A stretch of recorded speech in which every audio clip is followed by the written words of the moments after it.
Hey everybody, this is Brad DuFault from Dwell Community Church Middle School Ministry in Columbus, Ohio. Thanks so much for joining us for our first ever video Bible study. Why are we doing this? Well, the answer to that is actually found in our very first study.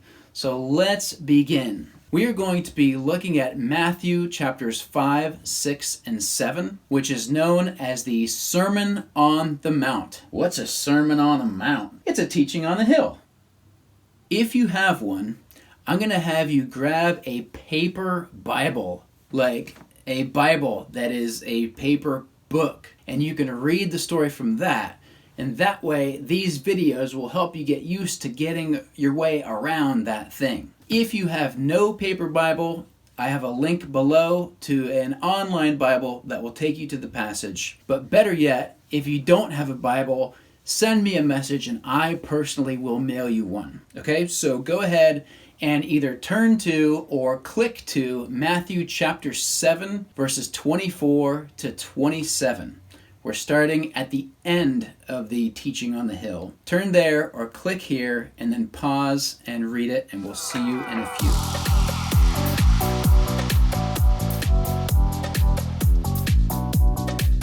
Welcome back.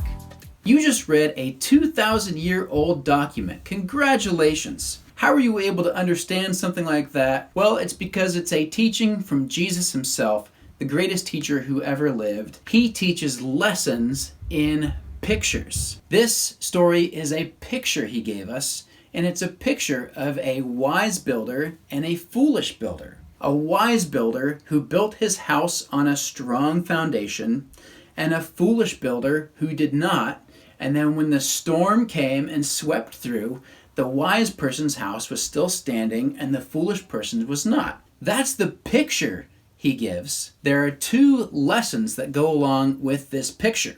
Lesson 1. Both builders heard Jesus' word, but only the wise builder put it into practice. So this is not a story about someone who has access to Jesus' teaching, like they have a church they go to or they have a Bible, versus someone who does not have those things.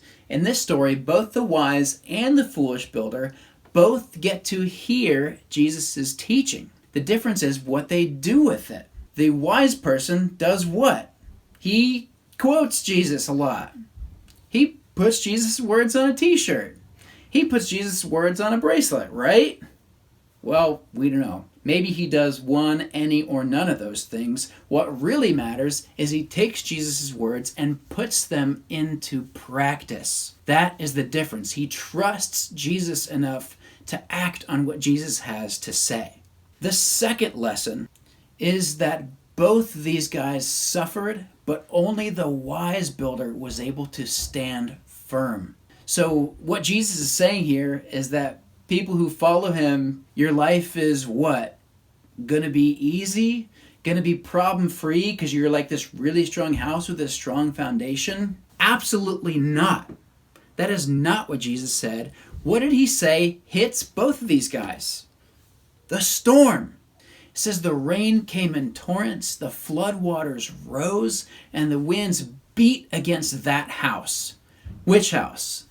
The foolish person's house? No, not just his.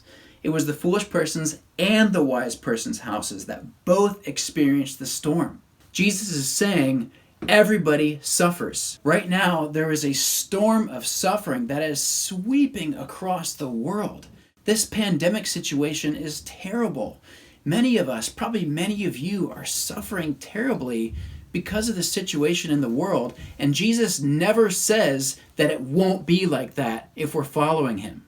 That's not what he promises. What he does promise is still very, very sweet, that we will experience the suffering, but we can still have stability in the middle of suffering, that our house, our life does not have to collapse because things are hard. In fact, the Bible teaches that if we are on Jesus' side, we can last through anything, even death itself. Being on Jesus' side is a hope that we have. And the book of Hebrews says we have that hope as an anchor for the soul. Jesus gives us stability when we put his teaching into action. I mentioned being on Jesus' side. How do we get on Jesus' side? How would we join his kingdom? Well, next time we're going to go to the beginning of the teaching on the hill to answer that exact question. So hit subscribe. You don't want to miss that. And we have one more big favor to ask you before we let you go, is that we need a cool name for this daily Bible study video we're doing. Because I am terrible at coming up with cool names. Just ask the guys in my last boys cell group called Gladiator Pigs. I'm so sorry. Because Dwell Middle School Bible Study Daily Hour Word Time is not a cool name. We need your help. Leave us some ideas below. And we will see you next time. Until then, be strong in grace.